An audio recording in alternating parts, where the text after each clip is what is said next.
I think gaining self-awareness is a practice. It's a practice of learning how to step back and become witness to you. Getting to understand how you, your emotional body, your mental body, and your physical body are responding to your environment. It's learning how to question what you believe. Paying attention for global statements. Everyone is this way. No one does this. Everyone does that. I never do this. I always do that. Those are indications of areas that are largely unconscious. Also, I'd pay attention to statements like, well, that's the way I was raised. That's the way we do it in my country. That's the way we do it in my family. That's what my teacher taught me. That's what I learned in school. That's what the pastor teaches. Those are all indication of potentially unconscious belief systems and values. Now, those aren't inherently wrong, but if they're unconscious, you wouldn't know whether they're right or wrong anyways. You're just appealing to authority or appealing to the way that you were raised. So part of maturing as an adult is learning how to own the things you believe and understand the values that you uphold. Why do I believe these things?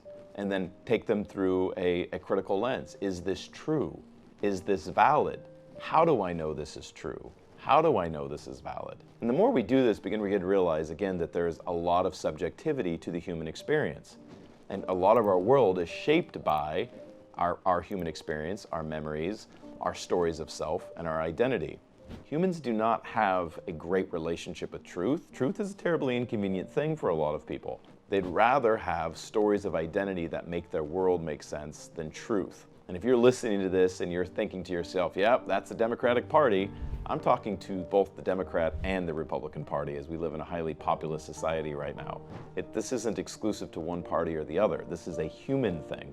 We tend to want to make sense of our world through our story of self and identity, and so everything gets filtered through it. President Trump is a hot topic right now, and so for those who hate Trump, it doesn't matter what he does, everything is going to get spun to be a negative, and inevitably you will say lots of things that are false, and you will say lots of things that in some ways are just outright lies because of your hate for him.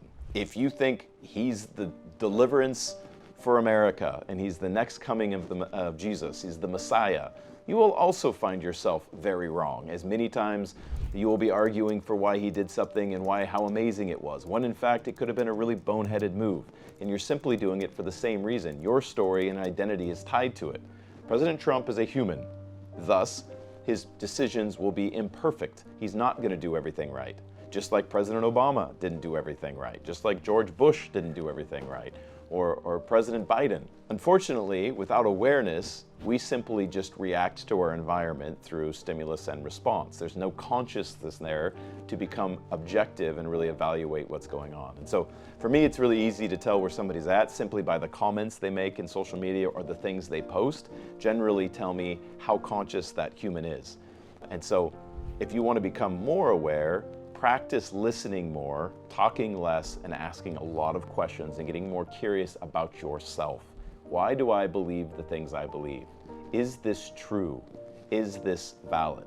Now, this is extremely hard if you're just talking to yourself, because you will generally feed yourself information that aligns with what you want to believe. So sometimes it's helpful to have somebody else in your life that you think you can trust, that can be more honest and objective with you about your perceptions of the world.